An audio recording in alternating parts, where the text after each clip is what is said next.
Hello team, welcome to another ATP Geopolitics video with myself, Jonathan MSP. This is Ukraine War News Update, first part there of the 18th of December 2023. It's getting close to Christmas. Look, I'm wearing a festive jumper.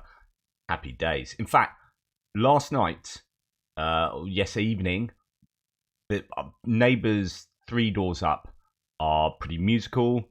They came out with their guitars and they got all a bunch of people in the neighbourhood to stand around in their drive singing carols. It was quite festive. I mean, not something I've done for decades, sung songs like that. So that was all quite a nice way of welcoming in this Super Saturnalia, this Merry Christmas. Anyway, thank you for watching this. Stop twittering on, you absolute muppet, and let's get to where we normally start, the Ukrainian general staff figures for the Russian losses for the day 4. Okay, all the caveats apply to this. You can see the caveats in the description below. But my goodness, we have some absolutely phenomenal numbers here for Russian losses. Now, as ever, you can take 30% off these if you don't think these are particularly accurate, and you'll still have a terrible day for the Russians. 1,090 personnel lost is a huge number of lost troops, whether that be dead or severely wounded, POWs, deserted, whatever. So we can argue about what this means, this top line number here, but those are going to be troops that aren't going to be fighting tomorrow, as a bare minimum. 44 tanks. 44 tanks. What were the Russians doing yesterday? I mean, we know that there have been these column attacks in a number of different places. There is an awful lot of footage coming out to indicate that the Russians have certainly had a bit of an uptick in lost equipment, but 44 tanks is phenomenal. 60 APVs. 60. Even if you took 30% off that, you've still got 40 APVs. This is just an absolutely insane number of APVs. 38 artillery systems is back up to those huge numbers we have seen fairly consistently over the course of the last, well, I guess 6 months really. 3 MLRS, so multiple launch rocket systems, and 1 anti-aircraft warfare system. So we've seen a number of those in both of those categories over the last, yesterday and today. So that it seems to be business as usual, and some. 12 drones, that'll be from the night before, and then 56 vehicles and fuel tanks. That is one of the highest numbers we have seen in that category. And 4 pieces of special equipment. This is a phenomenal day of equipment being destroyed, and indeed personnel. I don't know whether this is combining a couple of days, whether there's footage and proof getting, whether this was all yesterday. But I guess it doesn't really matter that much. It's stuff that has been taken out nonetheless.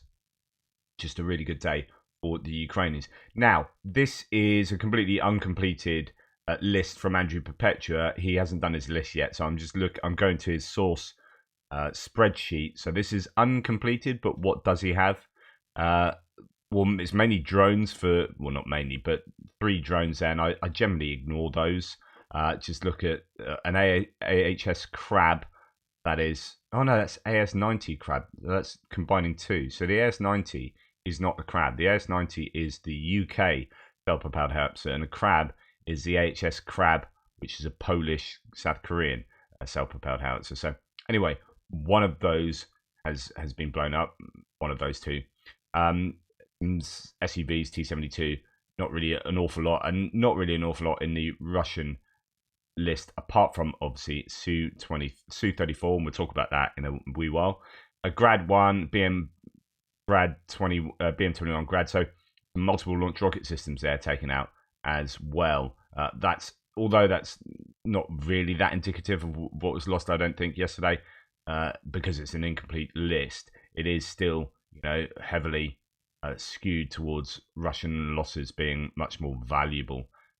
The Su-34 alone is a huge problem. Right, well, what happened to the Su-34? It was downed Well, the claim here is a Su-25. That might not be what I was thinking. Sorry, that's a Su-34. That's a damaged one. That's the one in Morovsk. Anyway, the airbase in Russia that was damaged by the drone attack. So actually, that's not this one. Andrew can add this one to the list, quite possibly. Friendly fire, Russians downed their own Su-24 in eastern Ukraine, although if there's no video evidence of that, then I don't think he will add it. And I don't think you will get video evidence of this. But this was announced by Russian sources, and they were decrying the loss of this craft. So I would say it definitely has happened, but I don't think it'll find its way to Andrew's list. So friendly fire, Russians down their own Su-25 in eastern Ukraine. Ukrainian military sources confirm it was accidental, blaming Russian anti-aircraft gunners. Russian military bloggers claim an accident due to adverse weather. That's what the Russians are saying. Commander of the Ukrainian Air Force, Oleshchuk, has said that Russian air defense shot down its own Su-24 with a quote, and I love this. Bit of trolling. It was not Ukrainian air defense that shot down Russian Su-25. It was clear and well-coordinated actions of Russian air defense, and for that, we thank them very much. Brilliant.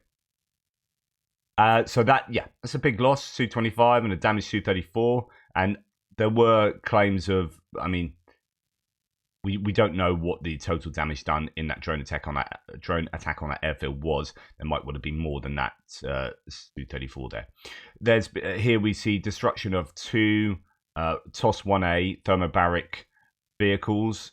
These are pretty horrific, but they don't have that long a range, 6 kilometer range, which means they're fairly vulnerable to drone attacks. And indeed, the Russians have lost quite a number of these recently. So these two of those are evidence here, and that would be the Ukrainians being pretty happy with that.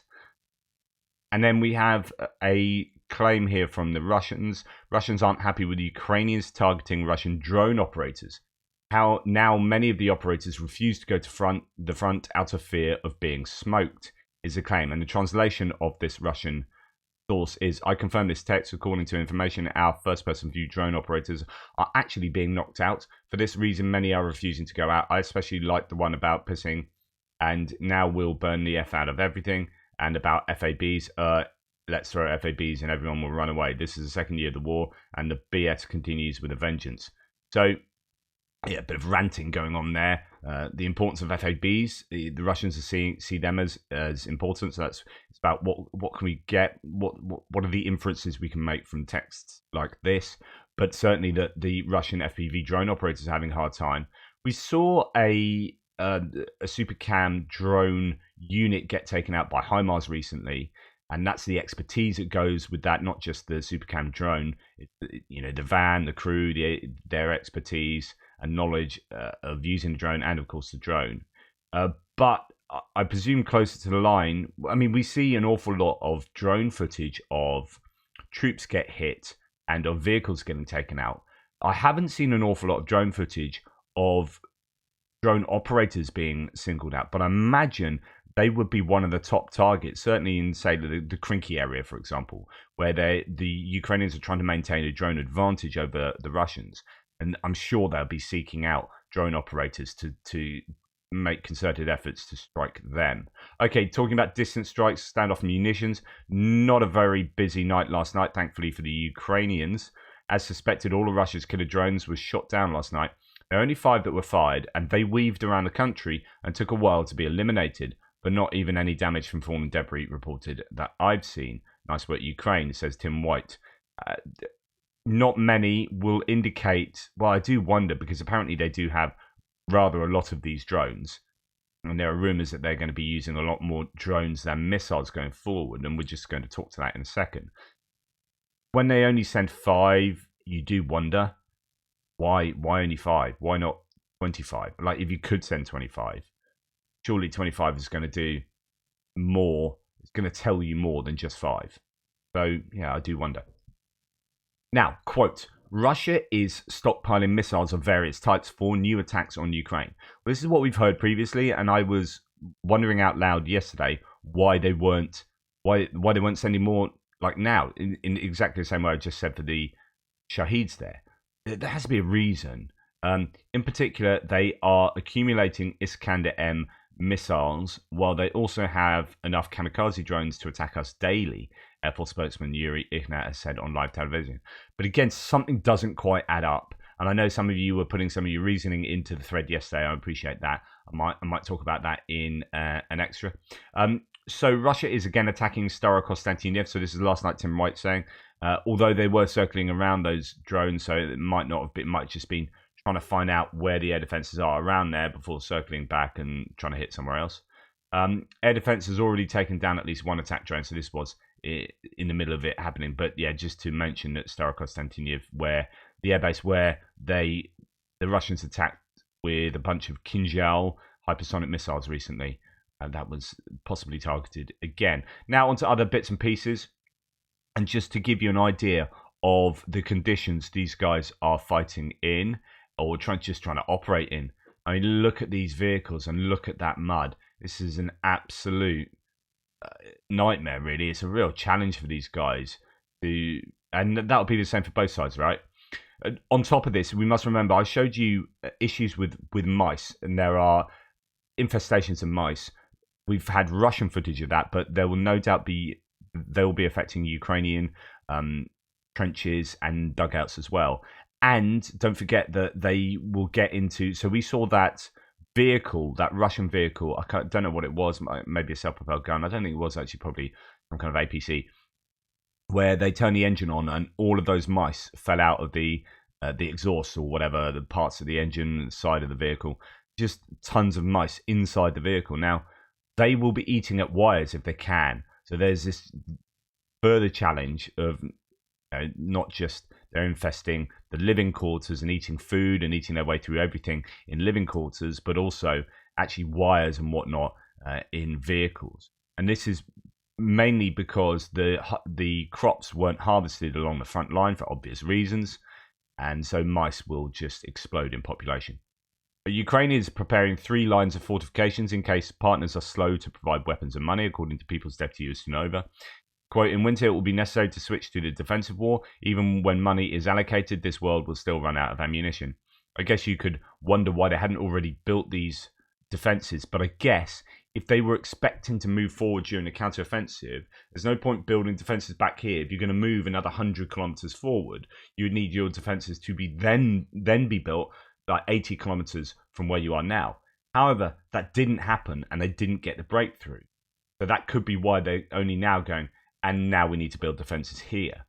Do you see what I mean? Okay. There is a notable increase in the number of criticisms and complaints from Russia's wives and girlfriends. And I've reported on this previously and saying this is a really good sign. You want these to be amplified. I'm sure the SBU and Ukrainian intelligence services and entities will be trying to amplify these voices and help them out. They don't dare criticize the war. And again, I've talked about that plenty of times before, but they're angry as they realize their men are just meat for the slaughter. Story from Astra translation, screenshots from videos. This sort of thing is happening all the time. Yeah, I mean, I could read you this, but there'll be more and more complaints coming through, and it just shows that the war is not being prosecuted as effectively as it should, and that the Russians are having huge losses and they're not probably communicating the reality of that. And if the Russian general population come to a kind of general realization that, well, rather similar to kind of Afghanistan, that this is not cool, and that their husbands and sons are being sent to a kind of slaughter, then that kind of unhappiness might translate into national discontent. That Putin will have to do something about it. Opposition politician, this is a huge concern. Opposition politician Alexei Navalny has not been found for 13 days. So I reported that he kind of went missing from a prison he's supposed to be at. And today Alexei is supposed to have 7 trials. First to have already taken place. He was not taken there even by video link. The cases have been suspended until Navalny's whereabouts are established. Over the weekend, Anti-Corruption Foundation lawyers made inquiries to more than 200 pre-trial detention centres across the country, said press secretary of the opposition politician Kira Yarmoush. Yeah, this is terrible for democracy, but of course there is no democracy in Russia. I don't know if you guys have noticed, there are loads more trolls on the threads at the moment. And I've had some trolls attacking me on Twitter as well.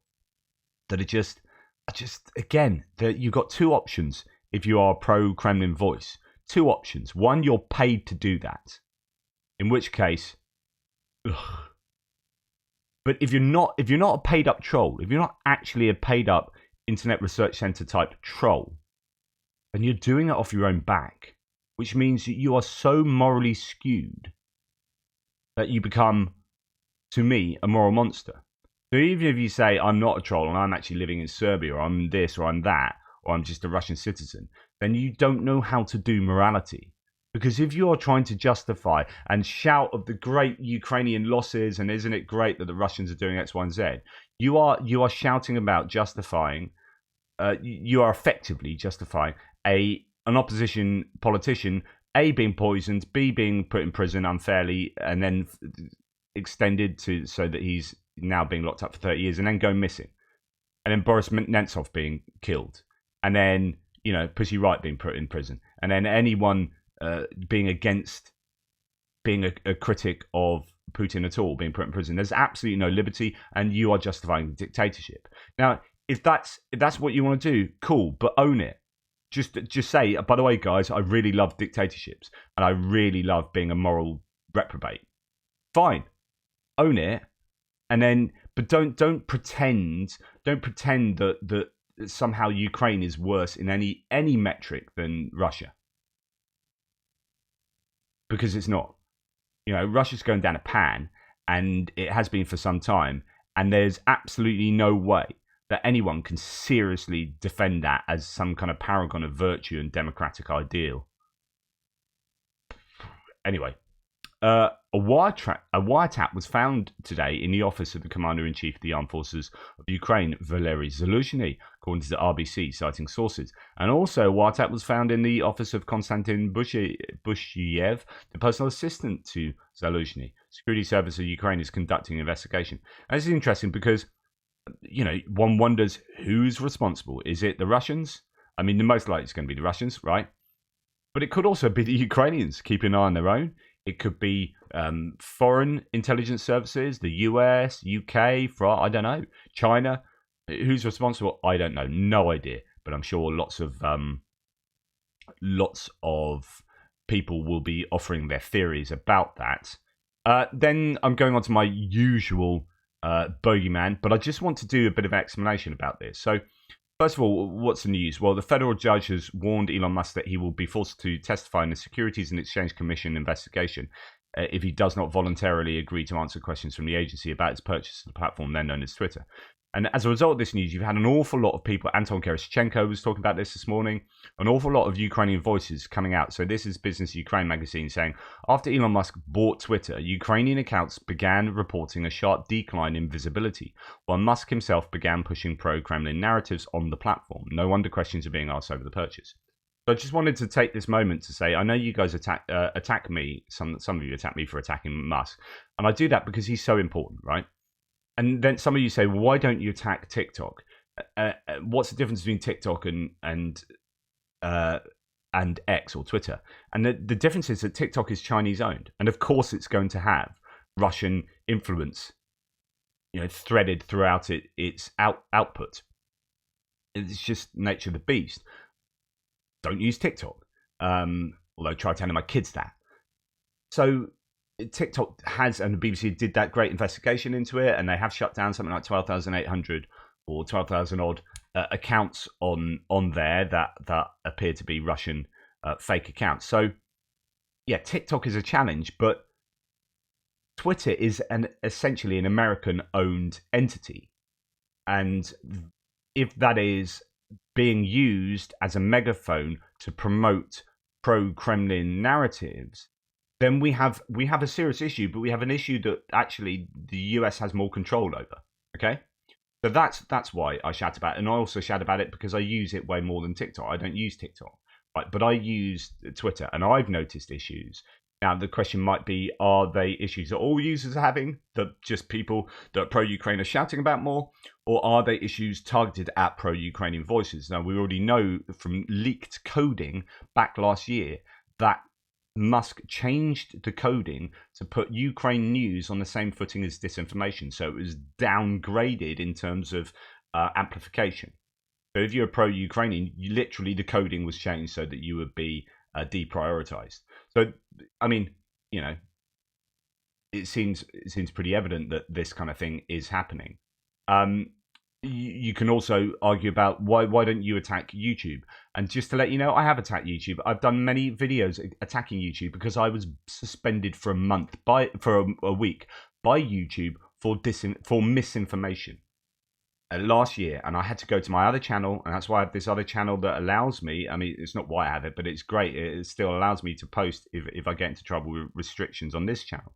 Now, that is a huge issue. That is more, though, the system being gamed by trolls rather than YouTube or their management being against Ukraine and for Russia. That is just trolls gaming the system.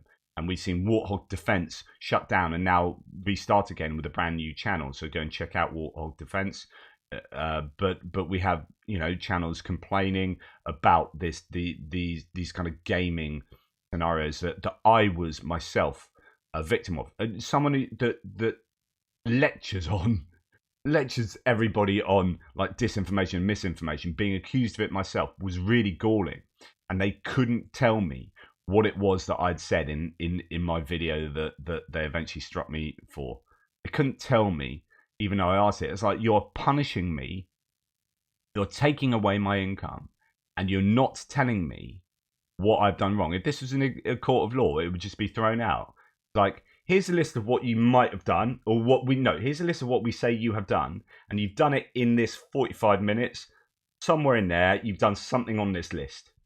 We're not going to tell you exactly what, and we're not going to tell you when it was. But misinformation, and we're banning you for a week. Like, you just... Anyway, so I have shouted about YouTube, lesser about TikTok, and an awful lot about Musk, because this is a huge, I think, deliberate issue, rather than Chinese or gaming the system. Anyway, Anton Gerashchenko here talks about some more propagandists. Here we have a Russian MP urging Russians to have babies when ordered. Quote, what did the president say? Traditional values, motherland families with multiple children. Okay, task completed. In 9 months, you report on the results, he said. Earlier, Gurulev called to destroy those Russians who don't support Putin. Destroy Russians who don't support Putin. Can I just take you back to the disappearance of Navalny? So, all of you guys on the threads today, if you have any pro-Russian, pro-Kremlin voice on the thread today, just talk about this. Just say, we're not going to listen to you until you answer what is going on with your own political system, which is a dictatorial regime where they kill or disappear dissenting voices. You have no liberty in Russia. So, yeah.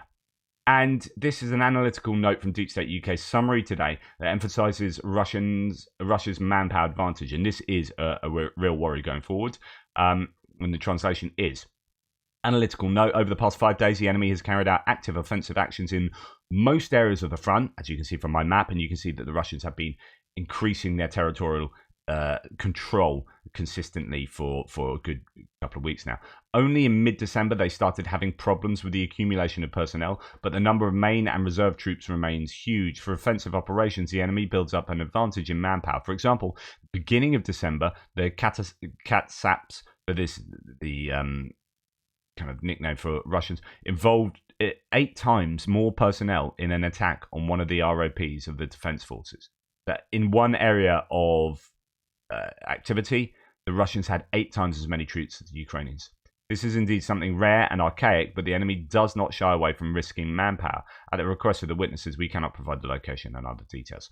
So, yeah, worrying trend there where the Russians are building up these troop accumulations. But it goes back to days like this is what the Ukrainians need in order to overcome the Russian ability to mobilize troops. So the Russians can mobilize at a level of however many tens of thousands it is a month.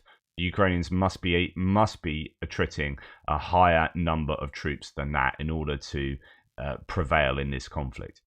Anyway, thanks for watching. Please like, subscribe, and share. Really appreciate your support. And don't forget, if you are looking for books to read this Christmas, you can do no better than, I don't know which way around to say that, but basically, Survival of the Fittest Metamorphosis and Survival of the Fittest Adaptation are great, wholesome reads that I think you should look at, and I really appreciate if you did, as well as Family Book, a Word of the Day. For a year, every year, forever. Grab that, Johnny Pierce. So when I write my fiction and stuff like that, and there's a couple of kids' fiction books here as well.